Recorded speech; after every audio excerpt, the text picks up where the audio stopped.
Assalamualaikum warahmatullahi wabarakatuh. Perkenalkan, nama saya Sabrina, mahasiswa jurusan Administrasi Pendidikan Fakultas Ilmu Pendidikan Universitas Negeri Padang. Baiklah, seperti biasa, video kali ini kita membahas mengenai mata kuliah Manajemen Humas yang pada video kali ini kita akan membahas poin kode etik dan sumber nilai public relation atau public humas begitu. Nah, public relation merupakan profesi internasional, maka dari itu ada aturan etika yang sudah ditetapkan secara internasional untuk semua belahan dunia begitu. Kode etik ini pada prinsipnya yaitu tuntunan profesional yang sangat erat dengan kode etik. Nah, kode etik ini berkaitan dengan prinsip etika yang berlaku untuk sebuah profesi. Kalau kita lihat lebih jauh, kode etik ini bisa menjadi tanggung jawab bagi kaum profesional gitu. Nah, jadi kode etik ini bagi para profesional lainnya ini merupakan sebuah tanggung jawab mereka gitu, harus menjaga kode etik dalam sebuah profesinya.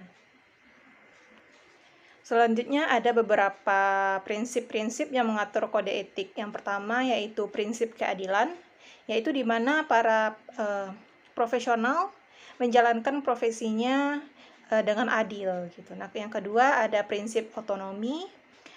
Yang ketiga ada prinsip integritas atau prinsip moral. Jadi dalam menjalankan profesinya, seorang profesional itu harus menjaga moralnya begitu dalam sebuah kegiatan profesinya. Nah, selanjutnya sangat penting bagi seorang praktisi PR itu mempelajari atau memahami kode etik ini, karena hal ini berkaitan dengan citra perusahaan di mana seorang PR humas atau praktisi PR ini harus mampu memperbaiki, mempertahankan, mengembangkan nama baik lembaga atau perusahaan yang sedang ia jalani begitu. Nah, maka dari itu ada satu lembaga atau organisasi bernama IPRA, yaitu salah satu organisasi yang menurunkan kode etik bagi seorang praktisi PR di dunia secara internasional. Jadi ada nama satu lembaga yaitu IPRA. Jadi IPRA inilah yang menurunkan atau menerbitkan kode etik bagi seorang praktisi PR secara internasional begitu. Nah, di aturan kode etik yang diterbitkan oleh IPRA ini ada beberapa poin atau beberapa inti. Yang pertama yaitu integritas pribadi dan profesional. Yang kedua ada perilaku kepada klien. Yang selanjutnya perilaku kepada klien ini seperti kita tidak boleh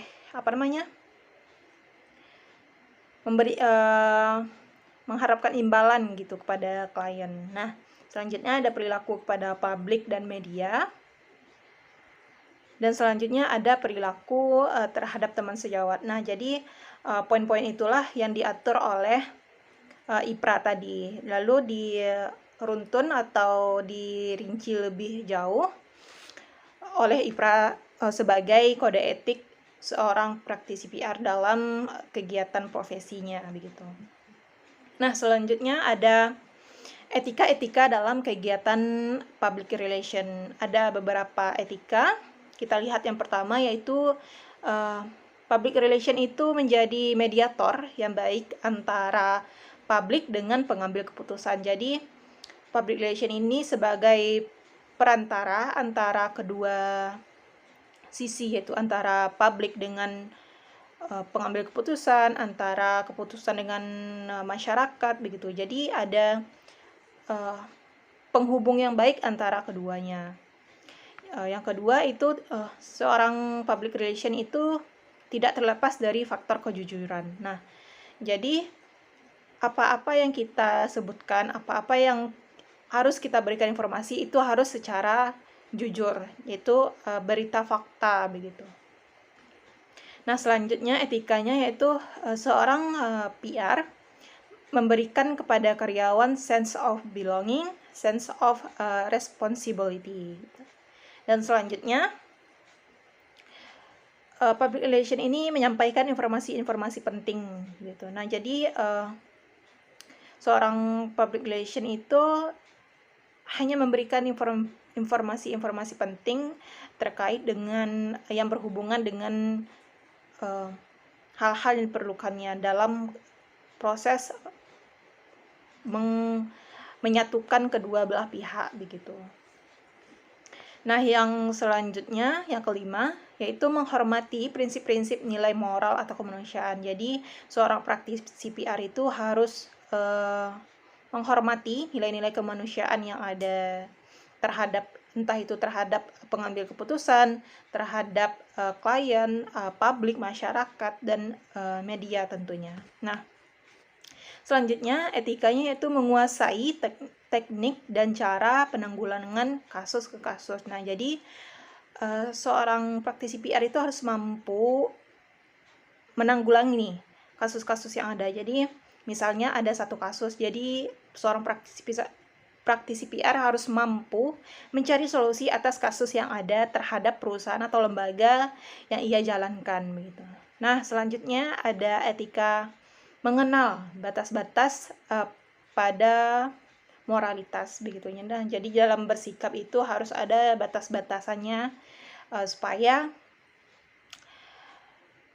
tidak dipandang buruk oleh masyarakat atau publik secara umum begitu. Nah, selanjutnya etikanya itu penuh dedikasi dalam profesinya. Dan yang terakhir, menaati kode etik yang sudah berlaku secara internasional maupun secara nasional. Selanjutnya kita melihat kode etik public relation di Indonesia. Nah, jadi kode etik di Indonesia ini disebut atau dinamai dengan Perhumas, Persatuan Hubungan Masyarakat Indonesia. Nah, di sini ada banyak pasal-pasal di Perhumas ini. Tapi di video kali ini tentunya kita akan membahas 4 di antaranya.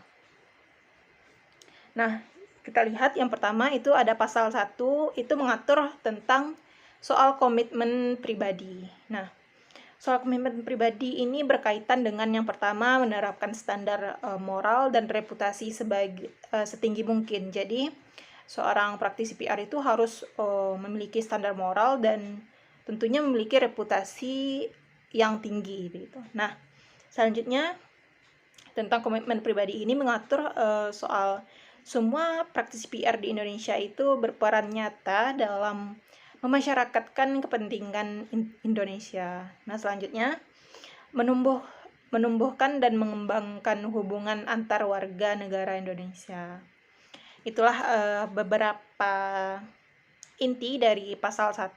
Selanjutnya pasal 2 yaitu aturan perilaku terhadap klien atau atasan. Ada beberapa hal yang terkait dengan hal itu. Yang pertama itu anggota Perhumas harus jujur. Nah, ini penting sekali ya bagi seorang praktisi PR itu harus bersikap jujur maupun dalam berperilaku atau berkata jujur.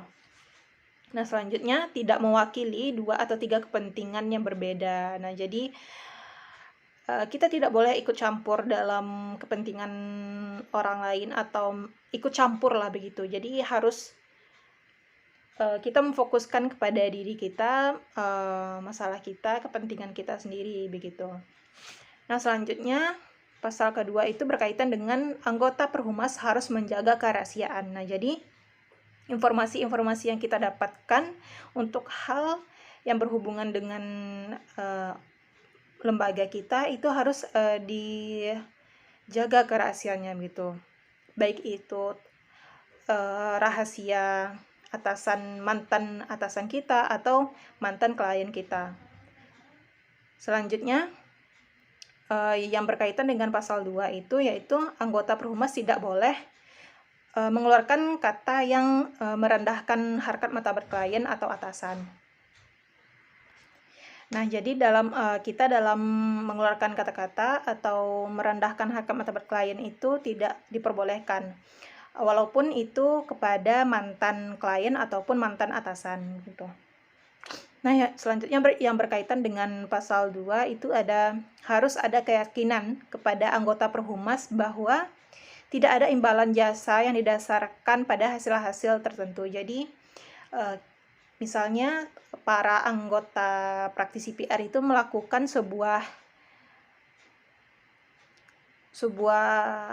program gitu, jadi tidak seorang praktisi PR itu tidak harus mengharapkan imbalan yang diberikan oleh klien kepada seorang praktisi PR gitu. Nah, itulah hal-hal yang berkaitan dengan kode etik Perhumas pasal 2. Selanjutnya kita masuk ke pasal 3.